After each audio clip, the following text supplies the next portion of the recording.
Yo, what is up, everybody? Welcome back to another episode. I hope you guys are doing great. I know that I am today. It is Monday, September 15th. A little bit late to this it's only 2 days, but a little bit late to this. But I wanted to talk about Ohio State, number one team in the country, overcoming the I don't say overcoming. I mean, they were favored by 29 points, but I guess nonetheless overcoming the Ohio Bobcats, 37-9 at home. Very interesting game so far. Again, we had the week one game against Texas, which was a great game. Obviously, when you play the number one team in the nation, yes, it will tell a good amount about your team, nonetheless. But also, it was week one, and week one is known for being a liar, in a lot of scenarios. Teams develop, they get better, they get worse. Who knows? Whatever. But I think was despite it again being against a MAC school, but again also not to take credit away from Ohio. OU is, I mean they're the defending MAC champions, may as well be the MAC champions this year too. So this is a game that I really enjoyed watching because it showed a lot. It wasn't crazy, flashy, or insane, but it showed a few important things that I'm looking forward to, or maybe I'm a little concerned about heading into the future. So the first thing I want to talk about is I guess the beginning of this game. It's kind of a tale as old as time. Recently with these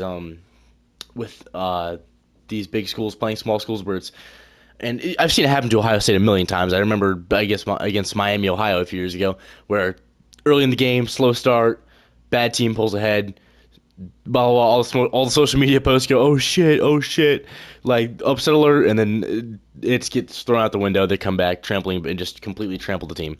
That's kind of what happened here. Again, I was never concerned throughout the game. Again, I've seen this tell a million times, but yeah, definitely the slowest start we've seen so far this year out of the three games. Just couldn't really do much. Defensively, we were fine. It was just offensively couldn't really get much off the ground. But yeah, thought that was interesting. It's always fun to see those posts where they're like, oh shit, it's upset alert, and then whatever, you know what happens from there. Anyways, but now on to the important things. First off, I want to talk about Julian Sand. Again, Julian Sand is a guy who has been.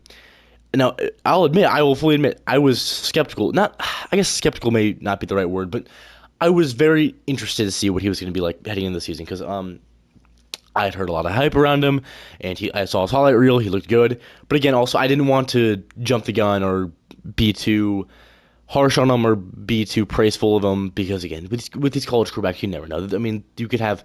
I mean, he was formerly the number one ranked QB in the class, like. Yes, most of those guys end up succeeding, but there's tons of those dudes whose career just crashed and burned. Blah, blah, blah. So I didn't want to judge anything until I actually saw it, and so far it's been very, very good for him. Now I will say, obviously, the elephant in the room was the two turnovers he had the other night. Again, I'm not too worried about it because again, he's still a young quarterback, and I think I was listening to Buckeye Talk or something, and I think they brought up a really good point about how a lot of quarterback Julian Sand that's starting for the first time, right? Obviously, as talented, he's incredibly talented. He's gonna make the plays. He's gonna be a very good quarterback. But at the same time, when you're that young and you're that you're not as matured, I guess you're gonna make mistakes because a defense is gonna throw something at you that you may have not seen before, or you may not, I guess, understand or have seen enough to fully understand the concept of, and it's gonna get you slipping a few times. And again, we saw that with his two interceptions this week. I mean, again. I'm not the quarterback. I can't tell you if that was the reason why he made those interceptions was because he didn't know what was coming at him. But again, I'm not too concerned about turnovers because usually with these young quarterbacks, it's just, it's whatever. You see some shit you haven't seen before. It startles you. You make a mistake. Whatever. I don't see it as something of much importance. But anyways, besides that, he played phenomenal, going 25 for 32 for 3 touchdowns and 347 passing yards. Oh my God, that's a beautiful game right there. Again, I love to see the high efficiency. Again, 25 for 32. So that means outside of those 2 interceptions, he only threw 5 incomplete passes. That's great to see. You see a lot of games now where quarterbacks throw a shit ton of passes and they get a few touchdowns, but again, very inefficient, very sloppy games. So that with Bryce Underwood last week. Just to see a young quarterback like that playing very efficiently, only missing 7 passes out of the 32. It's a great thing to see. You can never complain. Anyway, now to what I really want to talk about for today's video. I'm very excited to talk about is Bo Jackson. Oh yes, not the Bo Jackson you're probably thinking of, but the true freshman running back out of Cleveland, Ohio, Bo Jackson, or Bo Lamar Jackson, whatever you want to call him, had an absolutely incredible game. Again, if I'm correct, I don't think he got any snaps against Texas. I mean, understandably, he's a true freshman first game, but he did see a few snaps. He played a very good game. Let me pull up his stats for his game against Grambling. I know he played very well. Yeah, it was 108 yards with a touchdown on 9 carries, over 10 yards per carry. He played great against Grambling. Don't get me wrong, but again, it's kind of like an inflation thing where it's like, okay, yeah, he got that many yards, but also that's against Grambling. Like, I think you could probably put a lost chicken on there, and they probably could rush for about 40 yards. But so he really showed his true self today. What I love about him is he's very elusive. He's very he's a playmaker, right? So I think when you're breaking down the current situation of the Ohio State running back room, right? You have C.J. Donaldson, who's like kind of the guy right now. He's a power back. He's a very like a third and a third and short kind of guy. You know what I'm saying? Like he's a power back who can muscle through a few yards. He may not be able to break one off as much as other running backs do, but he's such a strong running back. You can guarantee at least a few yards per carry. So again, he's the kind of guy you want again on a third and short, fourth and short, right on the goal line. I really like. He's a great power back, and you have Bo Jackson now, who's a very elusive. He's not. I mean, let me see what his measurements are. He's 6'2", 217. Like he's not small. Like, he's not small by any measure, but he's not some huge running back who's gonna muscle through. But he's very elusive. He's a playmaker. He's the type of guy that can break one off for 50, 60 yards, which is great. And then you have James Peoples, who knows at this point. He just has not been playing very great. It's again with Peoples, I'm not too crazy worried about him. It is what it is. I think he'll get better as the season goes on. But again, now with a running back room that's really starting to rely on Bo Jackson heavily, he's going to see a little bit less carries, and it's going to become a little bit more saturated back there. So who knows what happens to him? He could be a total crash and burn, like a Master T kind of guy I'm thinking of. Or he could end up just getting better, just working all the kinks out and end up becoming a great running back. But either way, Bo Jackson, loved him. So freaking excited to see him. He's such an interesting prospect, interesting player.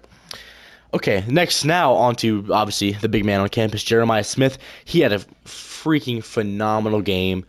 He had a touchdown and 153 receiving yards. And again, this is a guy. I mean, he played great last week, 119 yards for 2 touchdowns. But again, also I hate to put an asterisk over everything that happened last week. But again, it is against Grambling. You can't sit here and just judge everything at full face value. But yeah, he started the season off on a slow start against Texas, only 6 receptions for 43 yards, which isn't the worst game ever. I mean, he had his game against Texas. What did he have, like 4 receiving yards last year against Texas? So yeah, I mean, it could definitely be worse, but still, he played phenomenal. I mean, again, there's not much. There's some players that are so good. Like, there's not much for me to say. I mean, I can sit here for 3 minutes and talk to you about how great Jeremiah Smith is, but you've heard every other YouTuber talk about that before too. I don't think I really need to sit here and explain that to you, how incredible he is. But again, just overall very excited to see his season picking up, especially because he got off to a slow start. But anyways, on the defensive side, another player I really want to talk about, I want to talk about since week 1, to be honest with you, is Arvell Reese, the number 8 junior linebacker out of Cleveland, 6'4", 243. I'm sorry, I'm just looking at his ESPN profile right now, just reading off all his information. But oh my God, I am absolutely obsessed with this man and his playing ability. I mean, watching him kind of gives me a reminder of Lathan Ransom from the way he played last year. He's just all over the field. He can do anything, and he almost reminds me. Again, I'm not saying he's as good as him, but it reminds me of Caleb Downs. Kind of, he's just all over the field. He's a triple threat, right? I believe he had would he have 7 tackles this weekend. Let me see. Yeah, okay. Yeah, 2 solo. Okay. Yeah, I was right. Never mind. I was reading the statistics wrong. 7 tackles this weekend. I'm very excited to see him. He's had two sacks already this year. So again, he's really shown himself as a dual threat, right? He's the guy who can get you great pass rush and again get some sacks, but he's had great performances with tackles. He's had 20 tackles on the year so far. He's all over the field. I love him. He's athletic. He plays with heart, and he plays like he has I don't even know what analogy I'm trying to hit here, but he plays like his ass is on fire. He's all over the field, great intensity, I love it. But yeah, overall, again, it's a little bit harder to judge with teams like these, but also Ohio's not some chump team. I mean, yes, they're G5, but again, they're defending. They could possibly be the back-to-back MAC champions this year. They have Parker Navarro as a quarterback, which also, by the way, I just felt bad for him. He got injured. That whole thing was a disaster, quarterback-wise for Ohio. But yeah, so it's sometimes hard to judge when they're facing I guess what some would consider cupcake teams, even though Ohio really doesn't fit that narrative much. But it's again just overall a great win. It was nice. It was nice to see a team again, even if it's not against an amazing team. It's still nice to see a team be able to have a slow start but still pick it up. Keep their head up and just keep moving forward. I think it was a really good, really optimistic game. Again, we're heading to the bye week this week, so definitely will be trying to take a closer. Oh my God, excuse me. Take a closer look. Some things that we can improve overall. But again, overall, very satisfied with the team. 3-0, number one team in the nation. I mean, there's not much for me to complain about. It's a lot easier to do a talk show when your team sucks. But anyways, I hope you guys enjoyed it. I hope you guys have a great rest of your week. I should be out with another video later this week, but we'll see how that goes. I love you guys. Bye.